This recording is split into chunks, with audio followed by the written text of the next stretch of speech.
unya kanila. Ayaw, wala ako makaila kaninyo. Pahawa kamong makasasala. Subo kayo palandungon.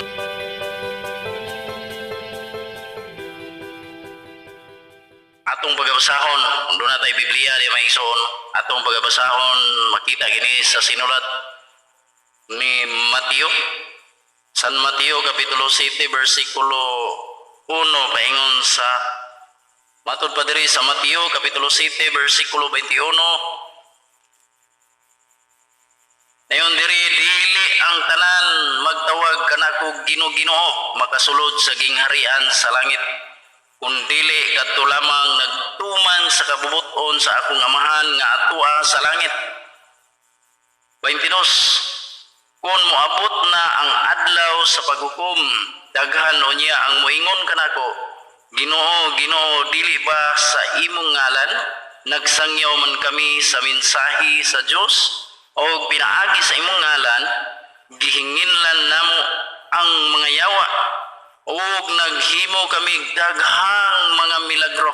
Apan ako moingon unya kanila, ayaw, wala ako makaila kaninyo. Pahawa kamong magkasasala. Subo kayo palan maigsoon, mga higala. O usbon ako ang bersyon, mo gini ang bersyon maigsoon. Kaya nagisgot man to, nagpagula og mga yawa, kita dili man kayo ta nagpagula og yawa. Og nagmensahe pwede. Naingon ang Ginoo daghan ang magtawagan ako Ginoo sa ulahing mga adlaw. Og ni conversation is naamas paghukom. Og miingon dayon nga, Ginoo, pastor ko sa kalibutan, pari ko sa kalibutan, may Ginoo, magsasangyaw ko sa kalibutan, na ako sa panimbahan, na ako ipangbuhat dito Ginoo, nagsangyaw ko sa Facebook, nagsangyaw ko sa YouTube. Pero unsay tubag sa Ginoo may gala. Pahawa kamo, kay wala ako makaila kaninyo, makasasala.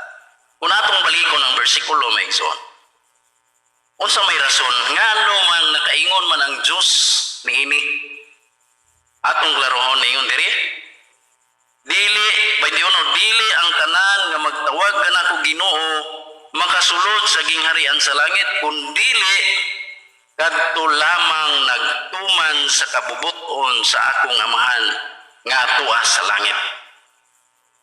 Meaning day mga igsoon, daghan kayong pundo karon sa kalibutan nga nagsigig tawag sa ngalan sa Ginoo apan wala magsunod sa kabubuton sa Dios.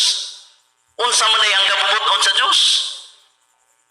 Matod pa sa uban, labi na og magisgot og sugo, wala na ng sugo.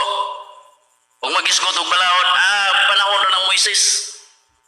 Wala na natanan. So tiyaw mo na. Pero nagsampit na sa Ginoo. Pero mao'y timan-an nato nga sa ulahing mga adlaw nga ang Ginoo moingon yun nato, pahawa kamo, wala ako makaila kaninyo pagka makalilisang maigso. Muni nga unsa may buhaton nato aron makabot nato ang gingharian. Matod pa sa usa ka dato may gala. Nangutana siya sa ni Ginoong Hesus. Mabasa ni sa Marcos Kapitulo 10, versikulo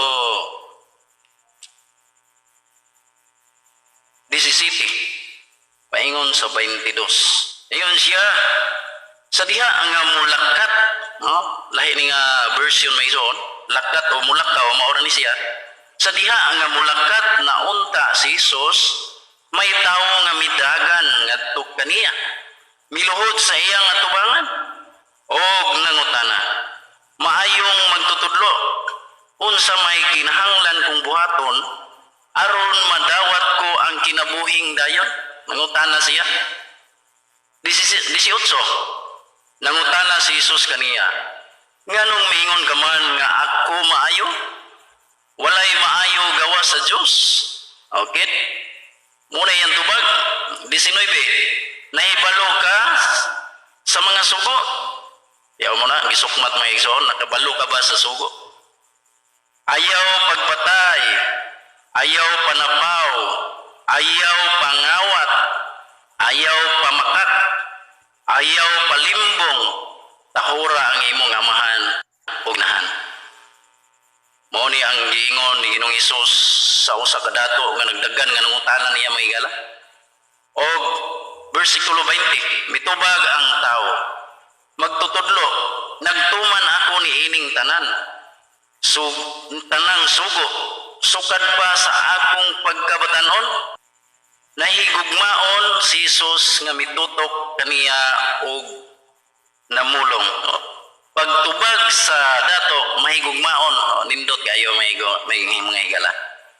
Mahigugmaon si Ginoong Hesus nga mitutok kaniya og namulong. O sara ka butang ang kinahanglan mong buhaton. Lakat og ibaligya ang tanan mong katigayunan, og ihatag ang halin ngadto sa mga kabus, og maangkon mo ang mga bahandi sa langit, unya balik nganhi og sunod kanako. Aigsoon, dili basta-basta ang misyon sa tao kung magalagad sa Ginoo. Kung atong palandungon ang bersikulo nga dili palang yudugay na ito gibasa, usara ka butang